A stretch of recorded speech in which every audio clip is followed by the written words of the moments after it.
finalization of a national policy on digital finance. In order to reform and modernize the national payment system, Central Bank of Kenya is doing the following. 1, undertaking a comprehensive review of the national payment system legal and regulatory framework. 2, implementing a fast payment system that seeks to address persistent challenges in interoperability, affordability, and the high cost of digital transaction. And 3rd, effective 1st July 2025, the Kenya Electronic Payment and Settlement System will transition to a 24/7 settlement capability. This will support round-the-clock trade, enable faster clearing of government payments, facilitate real-time business-to-business transactions, and provide greater flexibility for consumers and financial institutions. Mr. Speaker, following the grey listing of the Republic of Kenya by the Financial Action Task Force in February 2024, the government has continuously addressed the technical deficiencies identified in Kenya's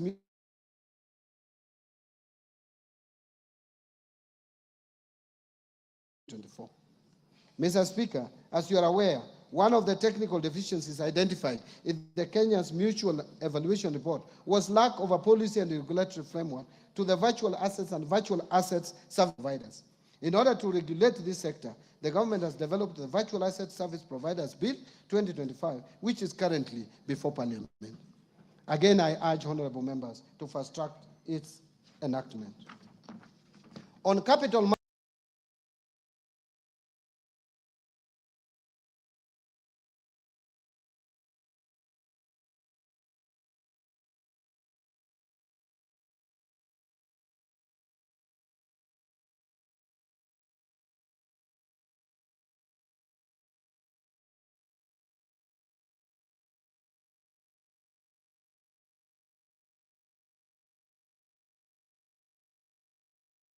markets development.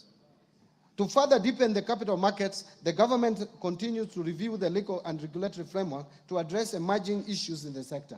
In particular, the government overhauled the public officer regulations and collective investment schemes regulations to spur uptake of products while ensuring that investors are protected.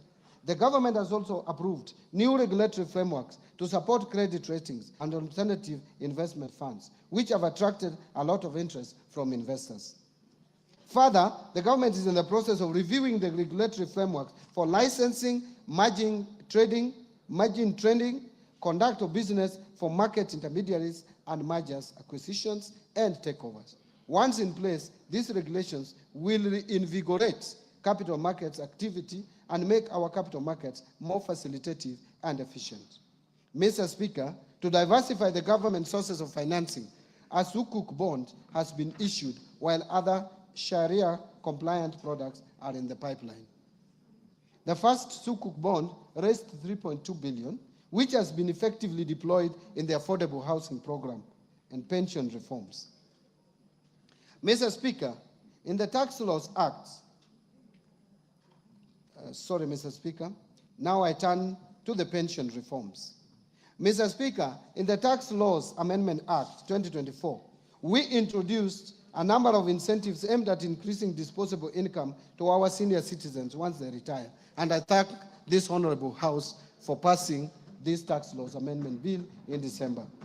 We, among others, increased tax deductible amount, removed tax on all retirement benefits, and introduced tax exemption on pension savings towards post-retirement medical schemes. Mr. Speaker, despite the reforms introduced in this sector, benefit adequacy remains a persistent challenge. Many retirees still find their pensions insufficient to meet their basic needs. And Mr. Speaker, the retirement benefits system predominantly covers the working population in the public and private sector to the exclusion of the unemployed population, who are majority in the informal sector. To address this, the National Treasury, in collaboration with key stakeholders, is implementing the National Retirement Benefits Policy. This policy outlines a clear, forward-looking strategy to address long-standing structural challenges, such as fragmented legal frameworks, exclusion of informal sector workers, limited medical cover for the elderly, weak portability mechanisms, and inadequate dispute resolution structures. Mr. Speaker, the government remains committed to fulfilling its obligations to retired public servants while ensuring that our pension system is modern, inclusive, efficient, and sustainable. In this respect, the government is undertaking reforms aimed at delivering faster, more transparent, and citizen-friendly pension services. Key among these reforms is the re-engineering of the pension management information system, which, together with the launch of a pension self-registration platform, will significantly improve data accuracy, enhance biometric verification, and reduce pension processing time from several months to less than 30 days. These reforms will also ensure real-time claims tracking and integration with the national identification and payroll system, reducing errors and potential leakages. The re-engineered pension management system is planned for rollout on 1st of July 2025 and will transform pension administration by 1, enabling ministries, departments, and agencies to submit pension claims online at source through integration with government human resource systems. 2, allowing pensioners and beneficiaries to access services remotely and track the status of their claims in real time. And 3, providing automated updates to clients on the progress of their claims through system-generated notifications. On insurance reforms, Mr. Speaker, to facilitate the growth of the insurance industry in Kenya, the government will speed up the approval of the National Insurance Policy and its implementation. The policy will guide the review of the Insurance Act, which has served its purpose, albeit with progressive amendments for the last 30 years. Mr. Speaker, the Insurance Regulatory Authority is undertaking focused training on livestock and crop insurance, targeting farmers and pastoralist communities. These efforts are aimed at improving understanding and access to agricultural insurance as a tool for mitigating climate-related risks and protecting livelihoods of farmers and pastoralist communities. The authority is also conducting a comprehensive money laundering and terrorist financing risk assessment on the vulnerability of the insurance industry. This will aid in the identification of areas of improvement so as to strengthen the supervisory framework. On reforms under the education sector, Mr. Speaker, the National Treasury is committed to upholding the right to education, including free and compulsory basic education as guaranteed under Article 53B of the Constitution of Kenya. While we are cognizant that examinations must be conducted as scheduled later this year, there is need to undertake a critical evaluation of the costing of examination, assess the sustainability of the program in view of the prevailing fiscal constraints, and explore optimal options for delivering national examinations in order to ensure economy and value for money in public spending. Mr. Speaker, a key consideration is the merits of public funding of examination fees for all primary and secondary school candidates, including those from well-off households, as opposed to targeting the vulnerable students in our schools. We should also explore options of making the exercise of delivering national examinations simple and affordable without compromising the credibility of the exercise. To this end, the National Treasury is in consultations with the Ministry of Education on how best to achieve this at a minimal cost possible, including evaluating possible cost-sharing mechanisms. Mr. Speaker, the government remains committed to ensuring access to quality education for all children. In this regard, I assure the public and the 2025 examination candidates of our commitment to provide adequate funding for 2025 national examinations. On the fiscal policy framework, Mr. Speaker, the implementation of 2024-2025 budget has faced notable challenges, primarily following the withdrawal of the Finance Bill of 2024. Its withdrawal, alongside the associated public demonstrations, adversely affected economic activity and disrupted business operations across the country, compounding the fiscal pressures facing the government already. In response, the government undertook a revision of the fiscal framework through Supplementary Expense Number 1 in August 2024. This revision reflected a lower revenue base following the preliminary outcomes of financial year 2023-24, while also addressing immediate cash flow constraints. These adjustments were critical to ensuring the continuity of public service delivery. Mr. Speaker, in addition to the mid-year economic disruptions, the budget execution has been further constrained by shortfalls in revenue and emerging expenditure pressures. Notably, the implementation of the collective bargaining agreements and funding requirements under the new university education financing model have placed significant demands on the available fiscal space. These challenges have led to cash flow pressures and a buildup of pending obligations, necessitating careful fiscal management and reprioritization. To address these evolving dynamics, the government prepared supplementary budget estimates to accommodate revenue shortfalls experienced during the current fiscal year and accommodated expenditure pressures. On domestic revenue mobilization, Mr. Speaker, in order to support our economic agenda and sustain key government programs, the government continues to implement a balanced mix of tax policy and administrative measures aimed at significantly boosting revenue collection. As part of the process, the government is focused on broadening the tax base while reducing the burden of compliance. In this regard, we have prioritized sectors such as the digital economy, agribusiness, and small and medium enterprises in tax education and outreach programs. In addition, Mr. Speaker, Kenya Revenue Authority continues to embrace modern technology to streamline tax processes, facilitate trade, and enhance voluntary compliance. A key milestone in this journey is the launch of Gava Connect, an open application programming interface platform that enables Kenyan developers to build homegrown solutions for efficient access to tax services. This program enhances service delivery, improves transparency, and strengthens our ability to detect tax evasion. Mr. Speaker, Kenya Revenue Authority has also introduced several digital tools to simplify compliance and boost operational efficiency.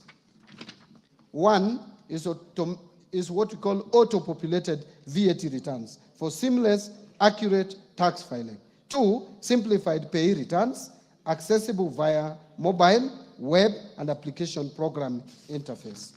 Three, electronic rental income tax system that has enabled transparent rental income declarations. And four, forecourt electronic tax invoice management system integration in the petroleum sector, connecting fuel dispensers to point-of-sale terminals.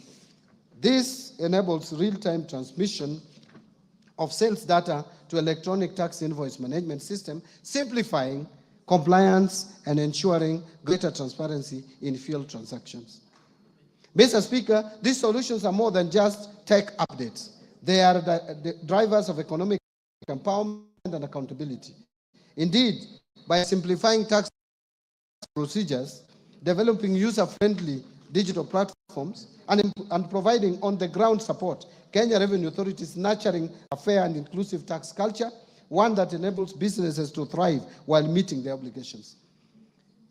Mr. Speaker, building on the progress made, our focus in the financial year 2025-26 and over the medium term will be to strengthen domestic resource mobilization through the following key initiatives. First, continue with the implementation of the national tax policy and the medium-term revenue strategy to provide a consistent and predictable framework for tax administration and policy formulation. Second, continue with the automation of tax administration processes to improve the overall efficiency of the tax system. And third, enhancing non-tax revenue collection by enabling ministries, departments, and agencies to generate income through the services they provide to the public.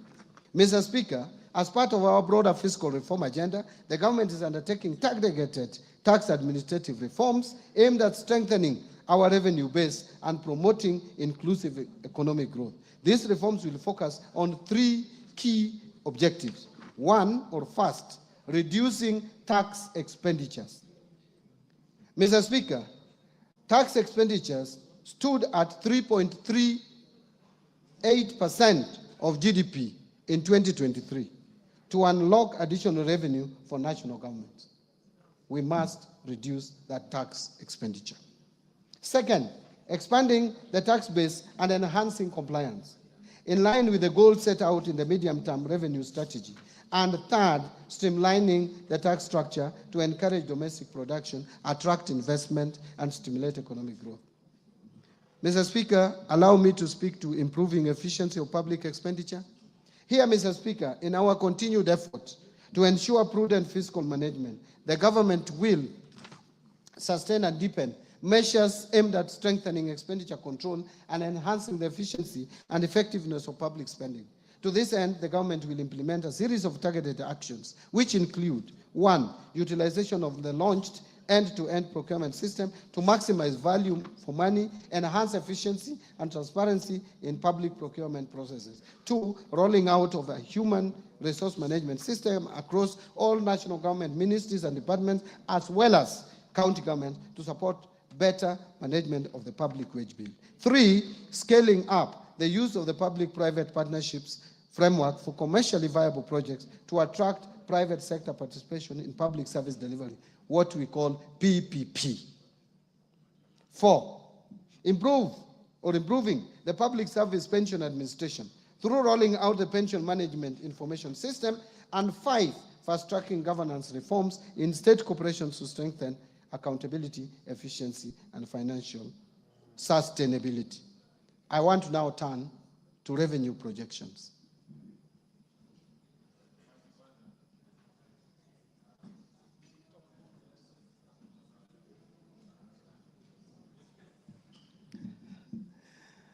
Mr. Speaker, honorable members, based on the outlined policy measures and structural reforms, total revenue collections, including appropriation in aid for the financial year 2025-26, budget is projected to be at 3,321.8 billion, equivalent to 17.2% of GDP.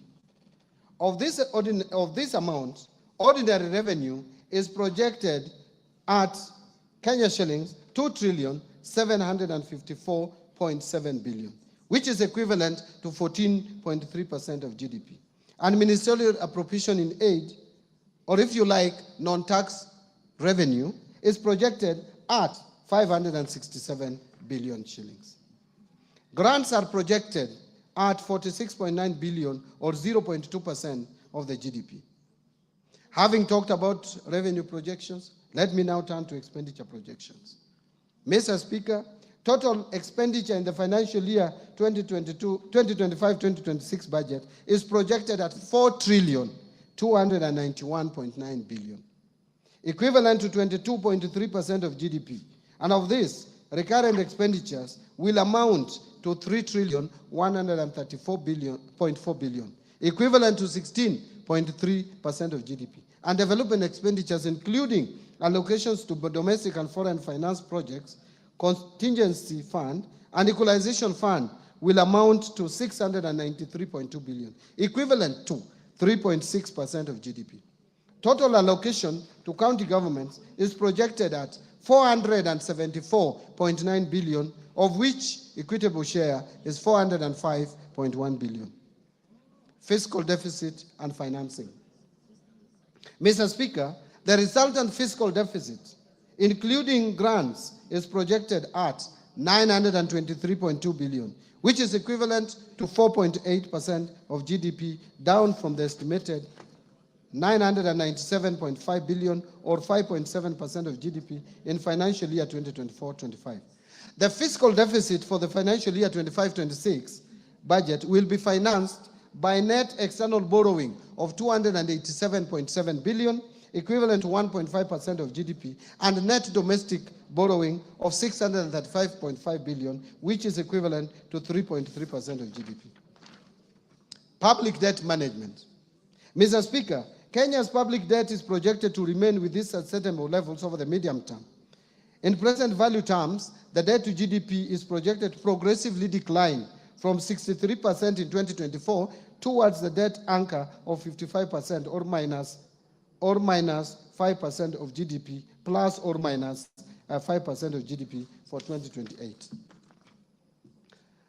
To support the projected decline in debt levels, the National Treasury will continue implementing various reforms as guided by the medium-term debt management strategy, including liability management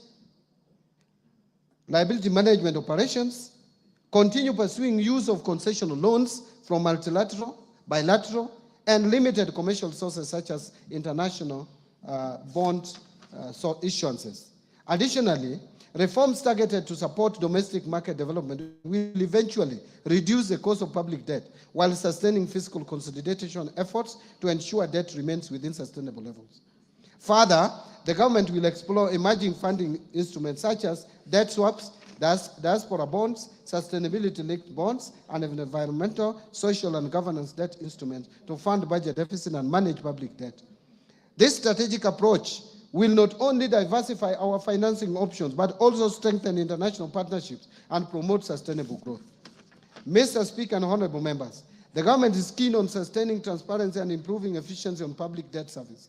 To this end, the National Treasury is in the process of integrating the Commonwealth Meridian Debt Management System with the Integrated Financial Management Information System, IFMIS, and the core banking systems of Central Bank of Kenya. On public-private partnerships framework, Mr. Speaker, the government continues to strengthen the role of public-private partnerships in financing our development agenda. Currently, there are 32 PPP projects at various stages which are targeted to mobilize 70 billion shillings in the financial year 2025-2026 through private investment in priority sectors, including energy, water, housing, health, and transport. So, Mr. Speaker, to enhance transparency and accountability at all stages of project life cycle while implementing PPP, I recently issued a circular on mandatory disclosure requirements for all privately initiated proposals. This measure is part of our broader effort to strengthen the integrity of the PPP program and to ensure that private sector participation in public projects fosters public trust. Mr. Speaker, the National Treasury in May 2025 received the final report of the Committee of Experts on leveraging local financial markets for investment into public-private partnerships and implementation. The committee recommended the establishment and operationalization of PPP Implementation Trust Fund as the central mechanism for enhancing private sector participation in PPPs, particularly through institutional and retail entities. Additionally, Mr. Speaker, the PPP regulations under consideration by Parliament will enhance clarity around PPP processes, thereby enhancing efficiency and project delivery. This will also unlock a pipeline of county-level specific PPP projects in partnership with development partners. In strengthening public finance management reforms, number one is migration to accrual accounting. Mr. Speaker, to strengthen management of public resources, all government ministries, departments, and agencies adopted accrual accounting as of 1st July 2024. The first accrual-based financial statements are expected for the financial year ending 30th June 2025, which is a few days away. The accrual accounting will enable the government to account for all assets and liabilities, including all government assets. Second, Treasury single account. Mr. Speaker, to enhance cash management, the migration of ministries, departments, and agencies to the Treasury single account is progressing well. The Central Bank of Kenya is scheduled to go live with its T24 system upgrade in July 2025. This upgraded platform will support the implementation of Treasury single account core functionalities and facilitate the National Treasury to roll out the key elements of the Treasury single account system. Concurrently, the National Treasury is on track to onboard county governments in 2026. The final phase will involve integrating all remaining national government entities into the Treasury single account by financial year 26-27. Third, zero-based budgeting. Mr. Speaker, to reorient the budgeting and expenditure framework, the government adopted the zero-based budgeting approach while finalizing the financial year 25-26 budget. To implement this approach, the National Treasury developed a budget costing tool that was integrated into the IFMIS budget module for the national government. The zero-based budgeting approach compels all ministries, departments, and agencies to justify expenditures from scratch, thus ensuring resources are allocated to high-impact activities. It promotes transparency, efficiency, by requiring clear justification and critical assessment of spending. Mr. Speaker, I know this statement is long. And by the way, Mr. Speaker, you know Kenya is not a small economy. We are number 6 in Africa. And we have jumped over Ethiopia. So you can't have a three-pager statement for an economy as big as Kenya. Gone without apology. Gone. Thank you, Mr. Speaker. Thank you very much. So far, so good. Yeah, Mr. Speaker, I'm now turning to resource allocation so that honorable members can appreciate, and the Kenyan people, where we have allocated the limited resources that we have. Mr. Speaker, now let me highlight the government spending priorities for financial year 25-26. Expenditures for the financial year 25-26 will consolidate the gains realized under the bottom-up economic transformation agenda, with special focus placed on promoting investment in core pillars and their enablers through a value chain approach. Number one, under agricultural transformation and inclusive growth, which is the first pillar. Mr. Speaker, the government will continue to transform the agriculture sector by increasing productivity in key value chains such as fisheries and aquaculture, horticulture, food crops, livestock, and rangeland development. The government will scale up support to farmers through input financing, subsidies, and extension services. This will move the country from food deficit to food surplus, reduce reliance on food imports, and revamp export crops. Mr. Speaker, in this respect, I have proposed an allocation of 47.6 billion for various programs under this sector, despite the fact that agriculture is largely devolved.